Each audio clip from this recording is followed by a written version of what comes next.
thought about not maxing out your 401k before? Have you heard a financial advisor to tell you to stop saving money in your 401k? Probably not. But here's some reasons you should and some great considerations to think about when you're maxing out that 401k, or at least you're trying to. I'm Brian Willis, host of the Own the Money YouTube channel powered by Allied Wealth. Thanks for stopping by the channel. If you like the content we're putting out, please give us a like down below. Also hit the subscribe button and we'll keep updating. We put out more content just like this. So yeah, a financial advisor telling you, hey, don't max out your 401k? Is this guy nuts? Well, really not, folks. Let's kind of look at some reasons why you may consider not maxing out your 401k. So, a couple things, all right? The first thing that comes to mind is you're someone you've saved enough and you could be enjoying more now, right? So what I mean by that is if you've saved, I don't know, $2 million by the time you're 55, you don't need a significant return to get you to $2.5 million by the time you're 60 or 62. And if you need a total number of $2.5 million to retire, you can probably get there without contributions and just by growth on the portfolio alone, which means you can slow down on contributing to the 401k. Now, folks, don't ever not get the free money, meaning if you get a company match, put in up to the company match, but maybe instead of thinking about, hey, I'm going to save for retirement and not do that vacation across the world this year, or not do, buy that car and restore it, or buy that pool in the backyard, or buy the boat, whatever it is, folks, all right? If you're in that situation, you may have saved enough and you can stop saving in the 401k and enjoy life now.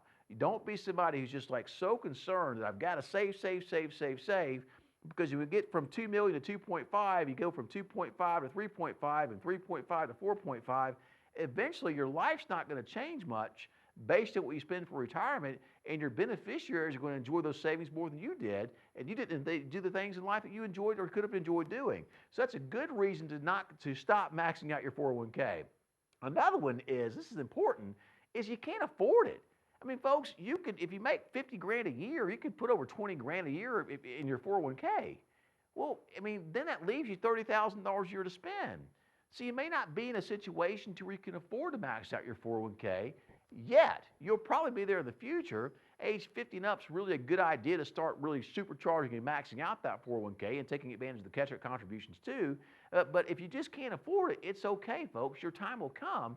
Don't go living and doing without because you're trying to max out that 401k. Your time will come, you'll get to where you can max out that 401k and really take advantage of that long-term tax compounding and growth. All right, now, again, I'm going to say again, always take advantage of the company match. So at least put enough money to take full advantage of the company match, because if you put $1 in and the company matches you $1, that's a 100% return on your money day one. You can't beat that, folks, all right? Your tax-infested retirement account's heavy, okay? So, your 401k, your IRA, your 457, your 403b, all of those accounts are going to be withdrawn. And when you withdraw money from those accounts, every dollar you take out is 100% taxable, folks. So if all of your money is 100% taxable, or these tax-infested retirement accounts when you retire, you have no way to control and mitigate tax liability in your golden years, in a time where you have very few deductions, by the way, all right? So I believe that taxation can be one of the biggest expenses you have in retirement, and one of the best ways to battle taxation in retirement is to have a composition of accounts that's not so focused on 401k, IRA, 403b, or 457 plans, or what we call IRA accounts in general, or retirement accounts in general. It's to have some buckets of money outside of those accounts that you can use to help battle taxes. For instance, if you're starting to bump up into the new tax bracket, or the next tax bracket, if you've got a pot of funds you can draw from that year to not pay tax liability on, all right, you're in a situation where you stay in that same tax bracket to go higher to tax bracket because you had a proper composition of accounts. So I'm not telling you to not save money in this particular scenario. What I am telling you to do is take advantage of the company match and save outside the 401k in a brokerage account, save it in a bank, save it in a Roth IRA. Whatever you do, let's look at the composition of your accounts and make sure that we're not over IRA heavy, all right? Another one is potential better investment choices outside of your 401k plan. So in your 401k plan, folks, you have very, very limited options on how to invest the money, okay? And there's thousands and thousands of options outside of your 401k plan. So an idea is to Put the money in the 401k plan. Again, take advantage of the company match, but start putting money outside the 401k plan in some IRAs, some brokerage accounts, some Roth IRAs, and have those invested differently than the money in your 401k plan. For instance, your 401k doesn't allow you to buy individual stocks unless it's a company stock in most cases. All right, but you can go outside your 401k plan in an IRA or a Roth IRA or a brokerage account and start buying some individual stocks. You can buy structured notes. You can buy private real estate funds. You can buy annuities that provide guaranteed lifetime income to cover your non-discretionary expenses in your golden years. There's just a lot of opportunity to consider investing outside the 401k plan and not maxing out the 401k plan every year. Another one is you're putting away so much money today, you're just working so much to the bone, you're not going out and you're not spending time with friends and family and enjoying experiences. And we call that opportunity cost, folks. There are two finite things you will have when you retire. The first one is the most important one, by the way. That is your time.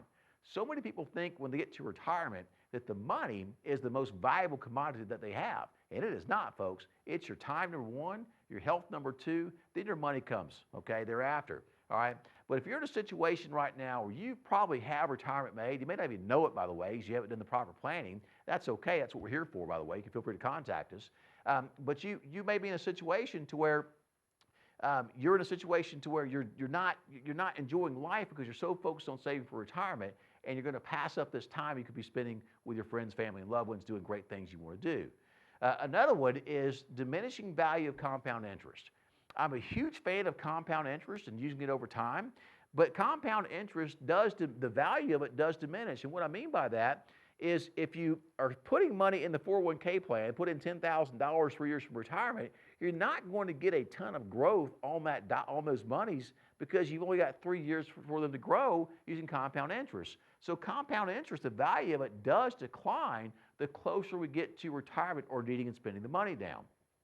Another one, you're on track and the growth of your money is enough. And again, this kind of alludes back to what I said a few minutes ago. You know, if you're 55 and you've got $2 million, it doesn't take a significant amount of growth to get you to $2.5 million at age 60 or 62, all right?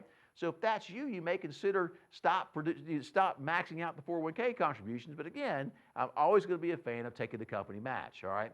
And lastly, if you feel as if you're sacrificing the most important things today for something you'll experience tomorrow. And if that's you, folks, you know, that's all right, okay? But think about that, because one thing you will not get back is your time. All right, and those experiences, you will not get those things back. So in retirement, there's so many more things, or so many things that are just more important than money. Money is a tool to finance your lifestyle, but your time and your health are more important than those. And make sure you're taking care of yourself, you're enjoying the experience with your family, your loved ones, spending time with your grandkids, taking care of your health, and the money is tertiary to all those things. And these are some great reasons to consider not maxing out your 401k plan every single year. Well, folks, I'm the host of the On the Money YouTube channel, powered by Allied Wealth. Thanks for stopping by. If you like the content we're putting out, please give us a like down below. Also, hit the subscribe button, and we'll keep updating you about putting more awesome content out just like this.